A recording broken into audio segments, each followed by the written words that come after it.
स्नातक प्रथम वर्ष प्रथम सेमेस्टर के मेरे प्यारे छात्र एवं छात्राएं, नए सत्र के साथ कुछ नई व्यवस्थाएं नई शिक्षा नीति के तहत लागू की गई, जिनको लेकर तमाम कशमकश, जद्दोजहद, सवाल हैं, जिसको लेकर आपको भी तमाम समस्याएं झेलना पड़ा है। ये कन्फ्यूजन अभी लंबे समय तक बना रहेगा, लेकिन कुछ चीज़ें जो हैं वो जो नई शिक्षा नीति की गाइडलाइन है उसमें क्लियर हैं।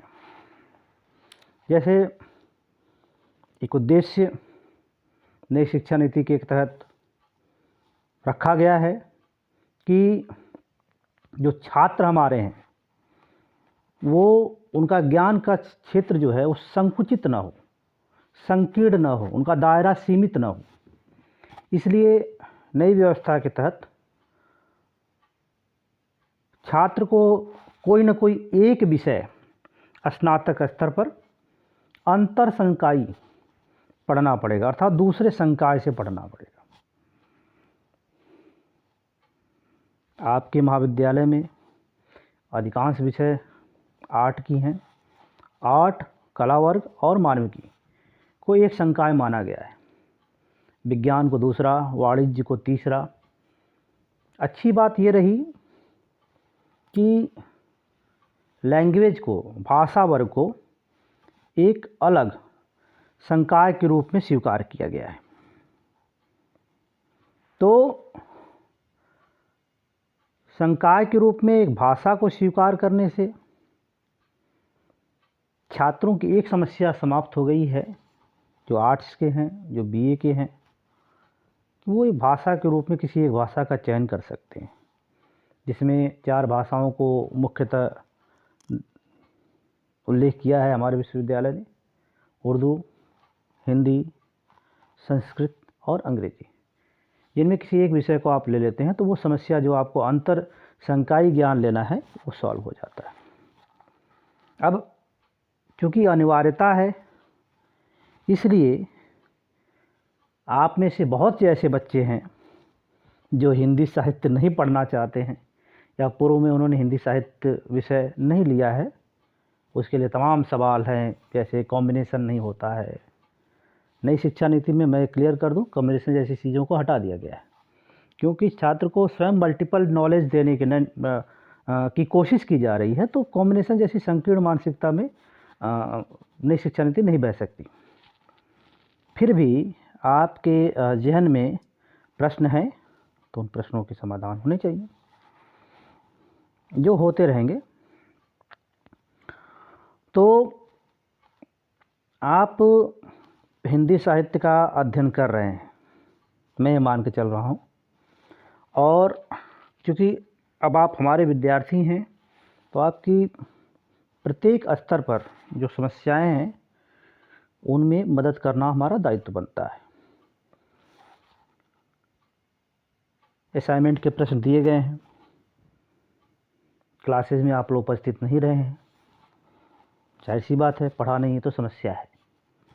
लेकिन घबराना नहीं, अभी हमारे पास समय है और हम हैं, तो घबराना नहीं है।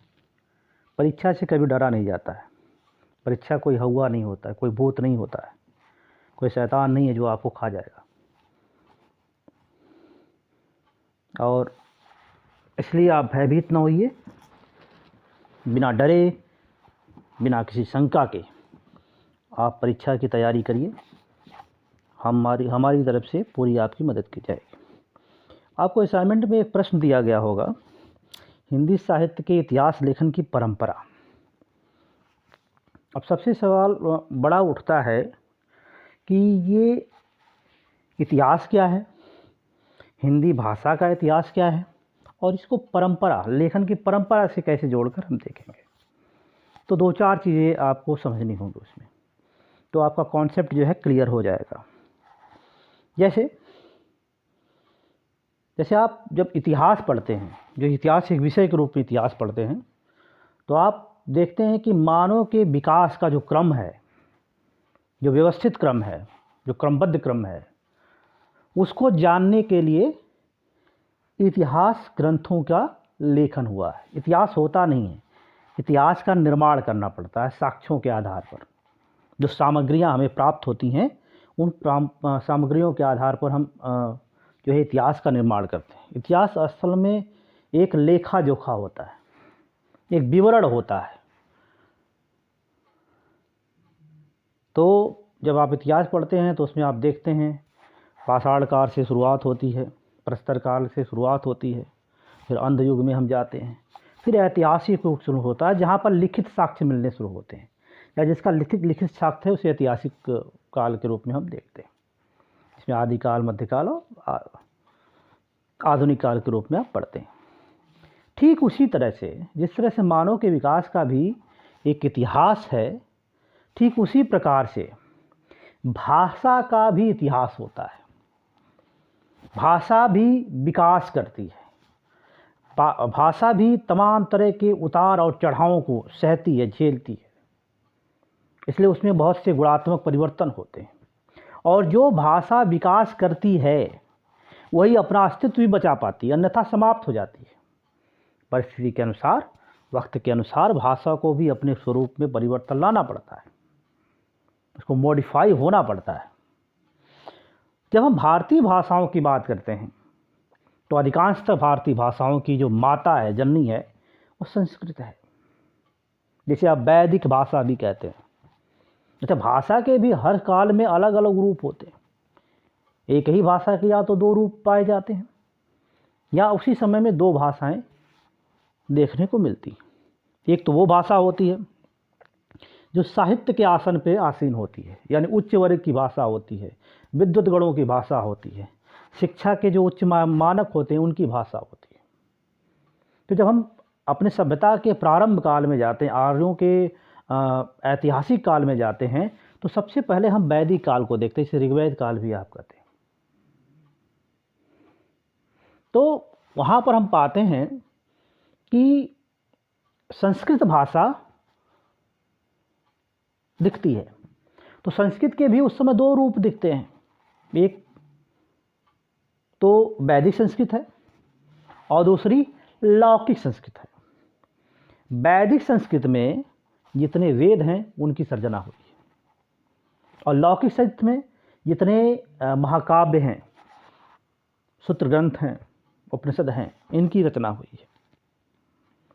तो हमेशा एक क्रम बनता है कि भाषा जो है या साहित्य जो है हमेशा लोक की ओर बहता है, अग्रसर होता है, और लोक की जो भाषा होती है उसको ग्रहण करता है।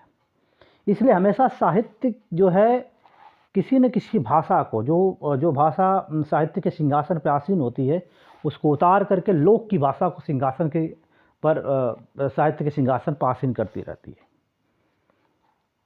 तो इस विकास क्रम में अगर हम देखें तो सबसे पहले वैदिक संस्कृत साहित्य की भाषा थी, उस समय लौकिक संस्कृति जन की भाषा थी, फिर लौकिक संस्कृत साहित्य की भाषा बनी, फिर पाली भाषा उस समय जन की थी, फिर पाली भाषा को जो आप बौद्ध काल को देखते हैं तो पाली भाषा फिर साहित्य की भाषा बनी, जिसमें अधिकांश बौद्ध ग्रंथ लिखे गए।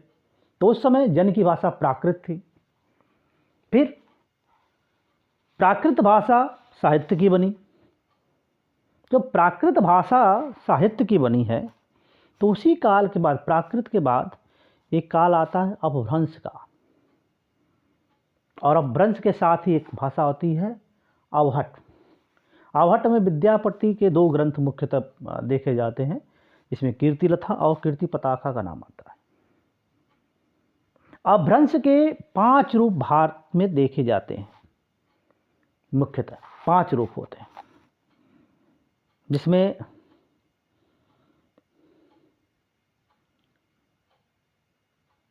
सौरसेनी, मागधी, अर्धमागधी रूप देखने को मिलते हैं। उसमें पश्चिमी अपभ्रंश, पूर्वी अपभ्रंश के रूप भी हैं। हिंदी का विकास जो है सौरसेनी अपभ्रंश से माना जाता है। और सौरसेनी अपभ्रंश की जब बात करते हैं, जैसे तो सौरसेनी अपभ्रंश के अंतर्गत पश्चिमी हिंदी आती है, जिसके अंतर्गत मुख्यतः 5 बोलियां देखी जाती हैं, जिसमें खड़ी बोली, ब्रजभाषा, हरियाणवी, जिसे बांगरू भी आप कहते हैं, बुंदेली, बुंदेलखंड की भाषा है, कन्नौजी जो कन्नौज क्षेत्र की भाषा है।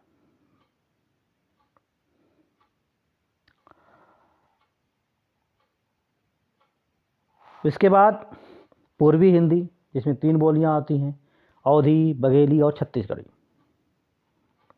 राजस्थान की 4 बोलियां हैं जो 4 क्षेत्रों का प्रतिनिधित्व करती हैं, जिसमें मारवाड़ क्षेत्र की पश्चिमी राजस्थानी आती है, जयपुर क्षेत्र में बोली जाने वाली पूर्वी राजस्थानी है, मेवाती और मालवी जो मालवा क्षेत्र की भाषा है। इसके बाद हमारे यहाँ उत्तराखंड के 2 पहाड़ी क्षेत्र हैं, कुमाऊं और गढ़वाल, वहाँ से भी 2 बोलियाँ आती हैं, पहाड़ी, पश्चिमी पहाड़ी और मध्यवर्ती पहाड़ी क्षेत्र। इसके बाद जब पूर्व की तरफ हम आते हैं तो बिहारी भाषा के अंतर्गत 3 बोली आती है, इसमें इसका नाम होता है भोजपुरी, मगही और मैथिल। भोजपुरी में जिसमें आपका बनारस क्षेत्र भी आ जाता है लगभग। जो हम अगर आप अपनी बात करें तो आप बिहारी भाषा समूह, पूर्वी की बिहारी भाषा समूह में आप आते हैं। अब सवाल होता है कि हिंदी क्या है। ये तो आपने बोलियां देख ली, हिंदी क्या है। जब हिंदी की बात करते हैं तो अब वर्तमान में हमारा सीधे ध्यान खड़ी बोली की तरफ जाता है, जो हम बात कर रहे हैं, जिसमें हम आपसे संवाद करते हैं, उसी भाषा के उसी रूप की तरफ जाता है। ऐसा नहीं है। खड़ी बोली हिंदी वर्तमान में साहित्य की, संपर्क की, पत्र व्यवहार की या भारत की राजभाषा है।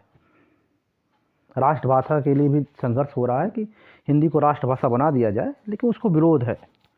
राष्ट्रभाषा किसी को नहीं बना सकता। कार्यालयी भाषा आप किसी भाषा को बना सकते हैं, लेकिन जब आप किसी भाषा को राष्ट्रभाषा का दर्जा दे देते हैं तो बाकी भाषाओं का कहीं न कहीं उनके विकास पर बाधा उत्पन्न होती है। इसलिए विरोध है, खासकर साउथ में इसका विरोध होता है। दक्षिण के लोग ज़्यादा विरोध करते हैं, वही अंग्रेजी के पक्ष में खड़े हो जाते। वो राजनीति का विषय है, उस पर हमें नहीं जाना चाहिए।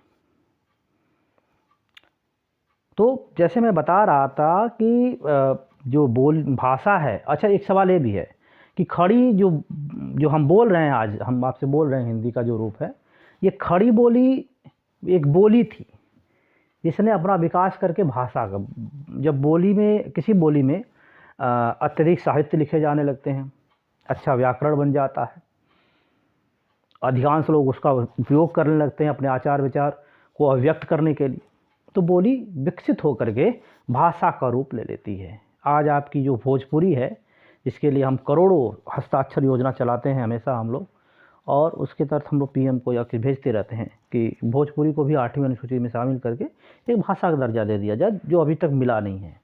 इसका विरोध करने वाले भी हिंदी भाषी क्षेत्र लोग ज़्यादा हैं। उनको लगता है कि अगर भोजपुरी आ जाती है तो हिंदी को कहीं ना कहीं नुकसान होगा। तो हम हिंदी वाले हैं और साथ में भोजपुरी वाले हैं, तो हमें थोड़ी दिक्कतें आती हैं। लोगों आप बात अगर हम करें तो जब हिंदी की जब बात होती है और इतिहास लेखन की परंपरा पर जब बात होगी, तो प्यारे छात्रों ये जान लीजिए कि जब अटेंडेंस लेते हैं आप हिंदी की, तो पश्चिम क्षेत्र खड़ी बोली खड़ी हो जाती है कि नहीं, I am present sir. Brajbhasha जो ब्रज क्षेत्र की, जो मथुरा के क्षेत्र इर्द गिर्द में बोली जाती है, जिसे ब्रजबुली भी कहते हैं, प्यारे बुलबुल की तरह प्यारी भाषा है, साहित्य के आसन पर बहुत लंबे समय तक विराजमान रही। हरियाणवी भी खड़ी हो जाती है कि मैं भी हूँ, बुंदेली और कन्नौजी को तो है ही। इसके बाद अवध क्षेत्र जो पूर्वी भाषा का एक क्षेत्र, प्रमुख क्षेत्र है। पूर्वी के अंतर्गत 3 बोलियां आती हैं, अवधी, बघेली और छत्तीसगढ़ी। अवधि में एक बहुत बड़ा महाकाव्य लिखा गया जो हर घर में पाया जाता है, रामचरितमानस तुलसीदास का। ब्रज भाषा के बाद सबसे अधिक साहित्य किसी भाषा में लिखा गया तो वो अवधि में लिखा गया। सूफी काव्य जो हैं उनकी भी भाषा अवधि है। और अवधि के बाद, ब्रज और अवधि के बाद किसी भाषा में सबसे अधिक साहित्य लिखा गया तो खड़ी बोली हिंदी है, जो भारतेंदु युग में परिमार्जित, परिष्कृत, सुव्यवस्थित होकर आज भारत देश की महत्वपूर्ण भाषा बन गई। आज़ादी के बाद एक ऐसी भाषा, या आज़ादी के समय, आज़ादी के युद्ध के समय, संघर्ष के समय हमें एक ऐसी भाषा की ज़रूरत थी जो सबका, देश के अधिकांश लोगों का प्रतिनिधित्व कर सके। तो उसमें गांधी जी जैसे महान विचारकों के योगदान से हिंदी का विकास होता गया। इसमें और सबसे अधिक विकास तब हिंदी का हुआ जब इसका व्याकरण बना दिया गया और साथ ही साथ हिंदी का मानकीकरण कर दिया गया। मानकीकरण करने के बाद और व्याकरण बनाने के बाद हिंदी का सर्वाधिक विकास देखने को मिलता है। और जब हम पैरामीटर पे मापते हैं तो विश्व की समस्त भाषाओं में संस्कृत के बाद एक हिंदी एक ही भाषा देखने को मिलती है जिसका जो व्याकरण है या जो भाषा है वो वैज्ञानिक है, जिसके वर्णों के उच्चारण स्थान हैं, निर्धारित हैं, जो हम लिखते हैं वही बोलते हैं। इन तमाम मापदंडों पर हिंदी ज़्यादा खरी उतरती है अन्य भाषाओं की अपेक्षा। तो जब हम हिंदी की बात करते हैं तो इसके साथ कुल 17 बोलियों का इतिहास पढ़ा जाता है या उन बोलियों में लिखे गए साहित्य को पढ़ा जाता है। इस तरह से हिंदी साहित्य का जो इतिहास होगा, जिसमें हिंदी साहित्य के में लिखे गए जो ग्रंथ हैं और उन ग्रंथों में जो ज्ञान विज्ञान है वो उसके अंतर्गत 17 बोलियों में जो ग्रंथ लिखे गए हैं, 17 बोलियों में जो ज्ञान विज्ञान है, उन सबको आपको पढ़ना पड़ता है। हिंदी साहित्य के इतिहास का तात्पर्य खड़ी बोली का इतिहास नहीं है, ये आप जान लीजिए। खड़ी बोली में लिखा गया इतिहास है, ये मान सकते हैं। खड़ी बोली में लिखा गया इतिहास है, ये तो आप स्वीकार कर सकते हैं, लेकिन ये भी गलत होगा, क्योंकि जब हम इतिहास लेखन की परंपरा को देखते हैं तो सबसे पहला जो ग्रंथ लिखा जाता है वो गारसद दत्तासी द्वारा, जो एक फ्रेंच विद्वान थे, जो प्राच्य भाषा समिति के अंतर्गत कार्य कर रहे थे।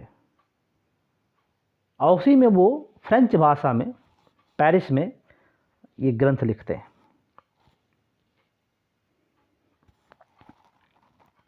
जिसका नाम था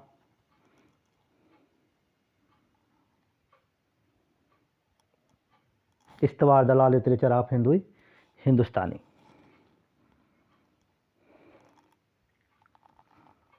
तो जब आप इतिहास लेखन की परंपरा पे बात करेंगे तो 17 बोलियों के इतिहास या विकास क्रम को एक व्यवस्थित ढंग से जिन विद्वानों ने इतिहास ग्रंथ के माध्यम से, अपनी शोध पत्रों के माध्यम से, शोध ग्रंथों के माध्यम से जो कुछ विवरण दिए, जिसको पढ़कर जान करके हम लोग आज हिंदी भाषा या हिंदी के अंतर्गत आने वाली बोलियों के साहित्य को समझते हैं, जानते हैं, वे सब आ जाएंगे। कंफ्यूज नहीं होना है, डरना भी नहीं है। कुछ नाम बड़े हैं हिंदी साहित्य के इतिहास लेखन में। सबसे पहला सवाल तो आपके सामने ये आता है कि हिंदी साहित्य का पहला जो इतिहास ग्रंथ है वो किसने लिखा। तो सवाल का जवाब है वो फ्रेंच विद्वान थे, फ्रांसीसी भाषा के विद्वान थे, नाम था गारसा दत्तासी। भाषा थी फ्रेंच। पुस्तक का नाम था इस्तवार द ला लिटरेचर ऑफ हिंदू। स्क्रीन पर आप देख सकते हैं। यह पुस्तक 2 भागों में विभक्त थी, जो क्रमशः 1839 और 1847 में प्रकाशित हुई। यह ग्रंथ जो छपा था वो आयरलैंड में प्राच्य साहित्य अनुवाद समिति के तत्वाधान में पेरिस में मुद्रित किया गया और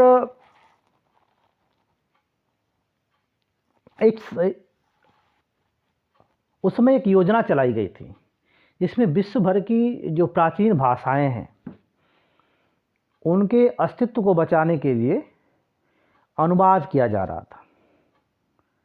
तो जाहिर सी बात है, ये जो गासा ददासी थे एक अच्छे विद्वान थे, ईसाई मिशनरियों से संबंधित थे, तो इन्होंने ये कार्य किया। इसके बाद इसका एक तीसरा संस्करण भी आया जो 1871 में था। एक सवाल बड़ा उठता है कि जो ताशी का ग्रंथ है वो हिंदी का इतिहास ग्रंथ था कि उर्दू का। तो जब हम कवियों का विवरण लेते हैं तो जिसमें 738 कवि मिलते हैं, उनमें केवल 72 कवि ऐसे हैं जो हिंदी भाषा के थे, बाकी सभी कवि उर्दू के थे। तो एक तरह से जो इतिहास ग्रंथ है वो हिंदी का कम, अधिकांश उर्दू का था। लेकिन चूंकि इतिहास के जो 72 कवि थे वो भी महत्वपूर्ण कवि थे, तो ये भी बड़ी बात थी। इसी पुस्तक का जो हिंदी अनुवाद है लक्ष्मी सागर वासले जी ने 1952 में हिंदुई साहित्य का इतिहास के नाम से किया था। आज भी उपलब्ध है, आप इसको पढ़ सकते हैं। इसके बाद अच्छा, इसमें और एक चीज़ है कि एक शब्द आता है हिंदुस्तानी और हिंदवी। हिंदुस्तानी जो है जिसमें आप अमीर खुसरो साहब को देख सकते हैं। अमीर खुसरो की जो बोली थी वो हिंदुस्तानी थी। हिंदुस्तानी मतलब वो बोली है जिसमें अरबी फारसी के शब्द भी खूब मिलते हैं और भारतीय भाषाओं के शब्द भी मिलते हैं। इसमें हिंदी साहित्य का इतिहास लिखते समय डॉक्टर रामचंद्र शुक्ल ने उनकी एक पंक्ति, एक गज़ल का उद्धरण किया हुआ है। जे हाल मिस्की मुकुन तगाफुल दुराए नैना बताएं बतिया, किताब हिजरा दराज चू बसलत उम्र कोतह, सखी पिया को जे मैं देखूं तो कैसे काटूं अंधेरी रतिया। ये बहुत प्यारी गज़ल है जिसमें एक पंक्ति अरबी फारसी की है तो दूसरी पंक्ति भारतीय भाषा की, हिंदी की है, खड़ी बोली हिंदी की है। और खड़ी बोली हिंदी का जो प्रारंभिक रूप है वो अमीर खुसरो साहब के यहाँ दिखता, जो आपको पढ़ना भी है। अमीर खुसरो की एक कवाली और एक गीत आपको पढ़ना है। तो हिंदी साहित्य के इतिहास लेखन की परंपरा में जो पहला नाम आप लिखेंगे वो गारसा द तासी का नाम लिखेंगे, जिन्होंने अपने ऐतिहासिक ग्रंथ इस्तवार द ला लिटरेचर ऑफ हिंदुस्तान में 738 कवियों के साथ 72 हिंदी कवियों को शामिल करके पहला प्रयास किया था हिंदी साहित्य का इतिहास लिखने का।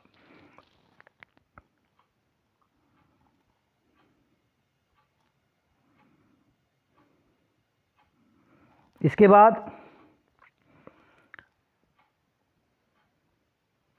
शिव सिंह सेंगर का नाम आता है, जो बड़ा नाम आता है, जिनकी पुस्तक है शिव सिंह सरोज, 1883 में प्रकाशित हुई थी। 838 कवि इसमें समाहित किए गए थे। इन्होंने कवियों के उदाहरण भी दिए, कविताओं के जो उदाहरण हैं जीवन वृत्तियों के साथ उनको भी संकलित किया। इसके बाद 1888 में एक पुस्तक आई, बड़े विद्वान हैं डॉक्टर जॉर्ज ग्रियर्सन। पुस्तक का नाम था the modern vernacular literature of Hindustan. Grierson ji का इतिहास लेखन की जो परंपरा है उसमें बड़ा योगदान जो है वो इस संदर्भ में लिया जाता है कि उन्होंने पहली बात प्रवृत्तियों के आधार पर, कवियों के नाम के आधार पर हिंदी साहित्य के इतिहास का वर्गीकरण करने का प्रयास किया। लगभग 11 खंड इन्होंने बनाए हैं, जिनमें कहीं प्रवृत्तियां ली हैं तो कहीं किसी बड़े कवि को नाम लेकर के बनाया है। इसके बाद जो अगला नाम आता है वो मिश्र बंधुओं का आता है। मिश्र बंधुओं के अंतर्गत 3 विद्वानों के नाम आते हैं। इसमें है गणेश बिहारी, श्याम बिहारी और सुखदेव बिहारी। कभी कभी ऑब्जेक्टिव जब सवाल पूछे जाते हैं तो उसमें एक नाम कृष्ण बिहारी दे दिया जाता है। कृष्ण बिहारी जो भारतेंदु जी के फुफेरे भाई थे, और ये जो नागरिक आचार्य सभा जो काशी में बनाई गई थी, जो ऐतिहासिक महत्व की जो पुस्तकें हैं जिनका मुद्रण का कार्य कर रही थी। पहली बार हिंदी शब्द सागर की भूमिका के रूप में रामचंद्र शुक्ल का हिंदी साहित्य का इतिहास भी आया था, जो हिंदी साहित्य के इतिहास लेखन में बहुत बड़ा मील का पत्थर साबित हुआ। तो कृष्ण को छोड़ करके 3 कवि आपके सामने, 3 विद्वान आ जाते हैं, श्याम, गणेश और सुखदेव, जो सम्मिलित रूप से मिश्र बंधु के नाम से जाने जाते हैं। इनके 2 ग्रंथ इतिहास के रूप में आते हैं, एक तो हिंदी नवरत्न और दूसरा होता है मिश्र बंधु विनोद। नवरत्न में 9 कवियों को लिया गया है और मिश्र बंधु विनोद में पुराने जो विद्वान हैं, जो इतिहास ग्रंथ हैं, उनसे उद्धरण ले करके, उनसे विवरण ले करके इन्होंने ये ग्रंथ लिखा था, जिसका प्रकाशन लगभग 3 बार हुआ था। 1913 में, 1934 में, जिसका 2 खंड पहले हो गया और चतुर्थ खंड बाद में हुआ। इसके अलावा जो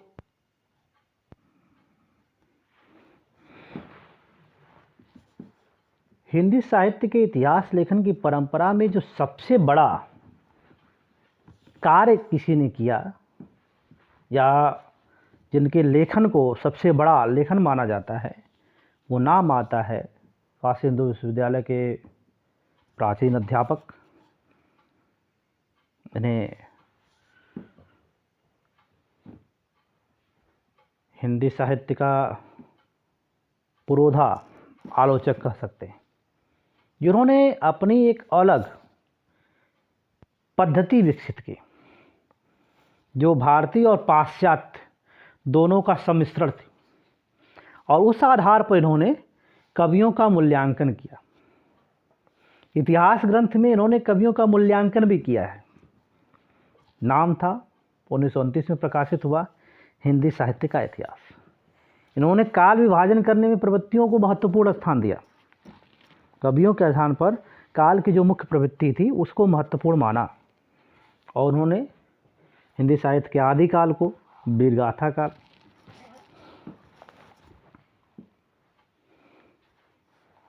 भक्ति काल को, मध्यकाल को 2 भागों में बांट दिया। इसमें उत्तर और पूर्व करके उत्तर काल को भक्ति काल और पूर्व काल को रीति काल के नाम से विभूषित किया।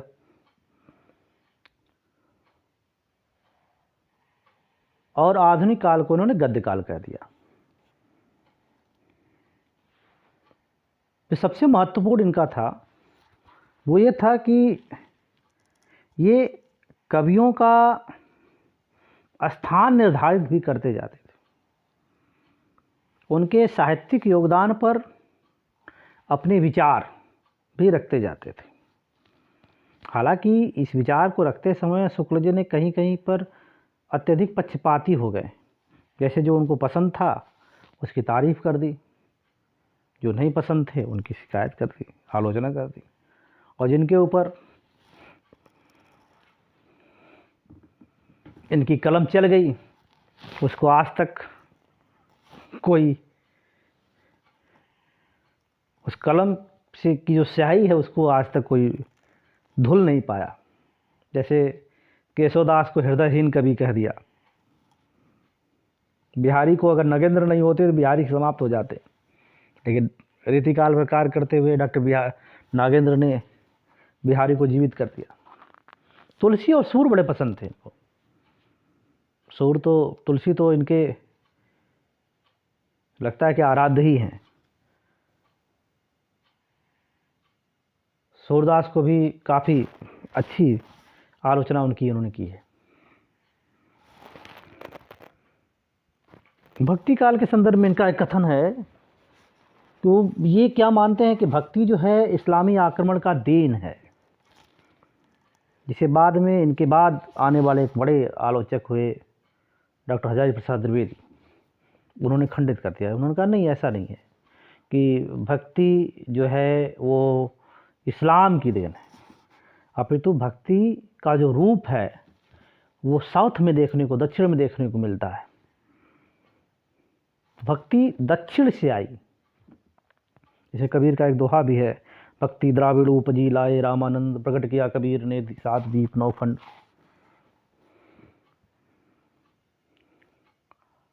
तो कहते हैं इस्लामी आक्रमण हो चाहे ना हो, तब भी जो भक्ति का 16 आना, उसमें 12 आना तो वैसे ही रहता, इस्लामी मुसलमान आते चाहे नहीं आते। तो हजारी प्रसाद द्विवेदी ने 3 ग्रंथ लिखे हैं, जिसमें उन्होंने हिंदी साहित्य के इतिहास पर महत्वपूर्ण प्रकाश डाला है। जिनमें एक है हिंदी साहित्य की भूमिका, 1940 प्रकाशित हुआ था। हिंदी साहित्य उद्भव और विकास 1952 प्रकाशित हुआ, और हिंदी साहित्य का आदिकाल 1952 में ये भी प्रकाशित हुआ था। द्विवेदी जी के बाद जो बड़ा नाम आता है डॉक्टर राम कुमार वर्मा, जो छायावाद के एक लघुत्रयी में सम्मिलित कवि भी हैं। हिंदी साहित्य का आलोचनात्मक इतिहास इनका महत्वपूर्ण ग्रंथ था, 1938 में प्रकाशित हुआ था। इसके बाद एक लंबी परंपरा आपको देखने को मिलती है हिंदी साहित्य के इतिहास की। इसमें नागरिक प्रचारणी सभा द्वारा एक इतिहास ग्रंथ, जो बृहद इतिहास खंड प्रकाशित हुआ है, हिंदी साहित्य का बृहद इतिहास, जो 16 खंडों में विभक्त है, जिसमें आप पूरा नामकरण देख रहे होंगे, सबके अलग अलग हैं। तो ये हिंदी साहित्य के लेखन की परंपरा है। इसमें आगे भी बहुत से कवि हैं, विद्वान हैं, जिनको आपको जो कक्षाएं चली हैं उनमें उनके बारे में बताया गया है। इस तरह से आप हिंदी साहित्य की परंपरा पे संक्षिप्त प्रकाश डाल सकते हैं। अगर आप इनका विवरण ही लिखते चले, सिर्फ विवरण दें, तो भी आपके पास पर्याप्त मैटर होता है। तो इससे आप मैं समझता हूँ कि आपका आज का जो सवाल है, जिसमें आप परेशान हो रहे थे, कुछ हद तक उसका समाधान हुआ होगा। धन्यवाद।